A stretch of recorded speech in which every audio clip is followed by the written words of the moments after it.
Everyone, I hope you all are doing very well. So in this session, we are going to discuss about the history of computer vision.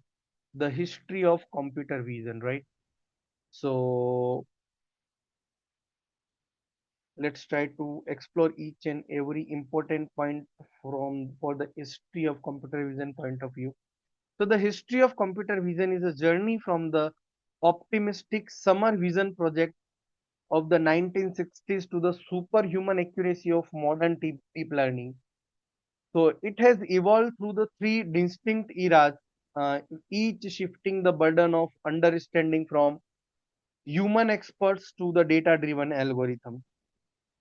So the history of computer vision is a journey from the optimistic summer vision project of the 1960s to the superhuman accuracy of the modern deep learning. It has evolved through different eras, each shifting the burden of understanding from human experts to the data-driven algorithm. So we have classified it into three eras. The first is the early foundations of the computer vision, that is the era of 1950s to the 1970s. Then the era of feature engineering, that is from 1980s to 2010. And then the era of the deep learning revolution, that is 2012 to present. So in the early foundations, 1950s to 1970s, in this era, scientists believe vision was a simple problem that could be solved by capturing edges and shapes, right? By capturing edges and shapes. So in this era, science they believe that it is a simple problem, right? So in 1959, Hubble and Wissell's cat experiment was there. So the neurophysicists discovered that a cat's brain responds to a simple lines and edges first. This was their experiment, right, on this cat.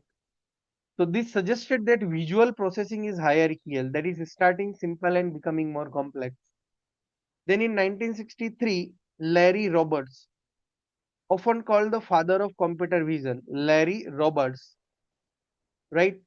So his PhD thesis demonstrated that a computer could reconstruct 3D block shapes from 2D images. That was one of the important project in that at that time. And 1966, the MIT Summer Vision project, where it got the air and wind, right? The Marvin Minsky famously assigned an undergraduate student, Gerald Sussman, the task of linking a camera to a computer and having it describe what it sees. Just like I am able to capture myself in the video because of that camera, right? So in 1966, MIT professor Marvin Minsky gave one assignment to his student, Gerald Sussman, that link a camera to the computer and analyze what it is seeing and describe it. So over a single summer. So the project failed, revealing that the vision was infinitely more complex than the first thought. This was the early foundations of the computer vision.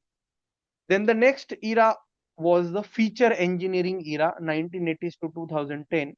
So researchers realized that they couldn't just hard code every object. Instead, they began using handcrafted features, mathematical formulas designed by humans to detect the scientific thing. So in 1980s, the neocognitron Kunihiko Fukushima, I hope it would be from Japan, I think, is the name suggested, proposed a hierarchical neural network that was the direct ancestor of today's CNN. So he suggested, the scientist Kunihiko Fukushima proposed hierarchical neural network concept in 1980s, which is now interpreted as the ancestor of today's convolutional neural network. So this was the big achievement at that time. Then the phase of 1990s, that is SIFT, scale invariant feature transform. Scale invariant feature transform. So David Lowe developed a way to identify the key points in an image that wouldn't change if the image was rotated or resized. And then in 2001, Viola Jones face detection, the first algorithm to detect the faces in real time. This is why digital cameras in the mid 2000s could suddenly draw boxes around the faces. 2005 HOG, histogram of oriented gradients. Histogram of oriented gradients. A breakthrough for detecting humans and pedestrians by looking at the flow of edges. So that was the era of feature engineering, and all this work definitely are the backbone of whatever recent advantages have been done in this field today. Then the deep learning revolution, 2012 to the present. So that is what we are calling the modern era of computer vision. So instead of humans telling the computer what an edge look like, computer learn it by looking at the millions of images. That is what computer is learning for the feature extractions, right? So 2010 ImageNet launch was such an event that Fifi Lee and her team released a massive data set of 14 million labeled images, providing the fuel for AI, right? So great work done by them here. Then in 2012, AlexNet and the Big Bang, the deep neural network called AlexNet won the ImageNet competition, crushing the traditional methods. So this proved that the deep learning was the future. So every such event where such kind of innovation, creativity is there, right? It keep going on, and in future we can derive few things from it. That is how the research and innovation, and that is why that nowadays the research conferences held. So the purpose is the same, that whatever hidden talent or whatever hidden researches are there around the world, that if they can put all together on the platform, that might be possible in future. Someone can use it and extend it for the better of humanity, right? For betterment of humanity, and that could easier the task, right? And do somewhat more technologically advancement in it. Then in 2014, GANs, that is generative adversarial networks, Ian Goodfellow introduced a way for AI to generate images, not just recognize them, but generate as well. So this was in 2014. Then 2017 to 21, vision transformer, borrowing from the NLP, natural language processing, like ChatGPT.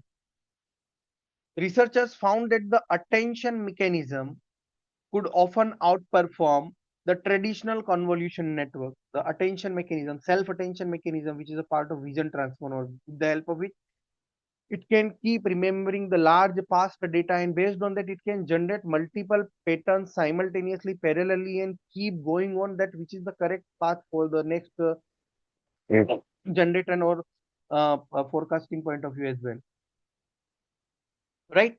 So this is about the history of computer vision.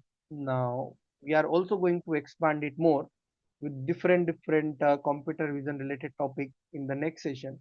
So for this particular video, we just pause for the history of computer vision.